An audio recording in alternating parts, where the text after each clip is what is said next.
इतना बड़ा विरोध किसी पार्टी के किसी प्रत्याशी का घोषित प्रत्याशी का हुआ हो, उसका एकमात्र कारण है कि वह व्यक्ति भगोड़ा है, वह व्यक्ति गद्दार है।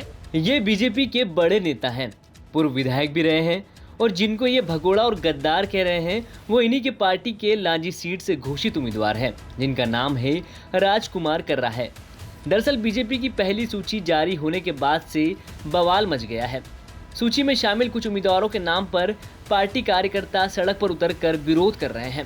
कार्यकर्ता राजकुमार हटाओ, बीजेपी बचाओ और बीजेपी संगठन होश में आओ के नारे के साथ लांजी में कर्रा की उम्मीदवारी का जमकर विरोध कर रहे हैं।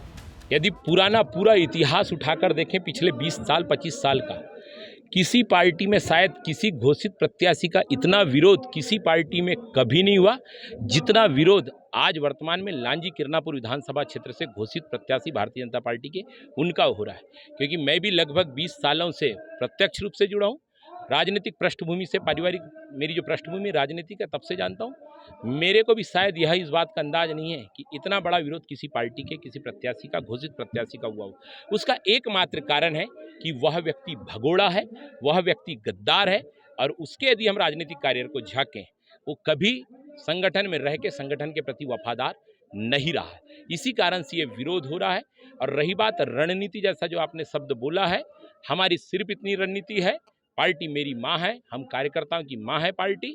हम अपनी माँ के सामने रोएंगे, गाएंगे, गिड़गिड़ाएंगे, तो सारे प्रयास करेंगे कि पार्टी अपना निर्णय बदले। दरअसल लांजी सीट से बीजेपी के नए घोषित उम्मीदवार राजकुमार कर्रा पिछले 5 साल से आम आदमी पार्टी के कार्यकर्ता के तौर पर सक्रिय थे।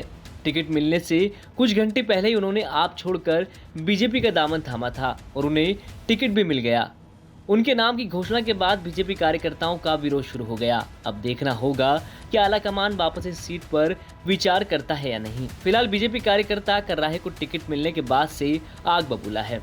बालाघाट से अतुल वेद की रिपोर्ट, एमपी तक।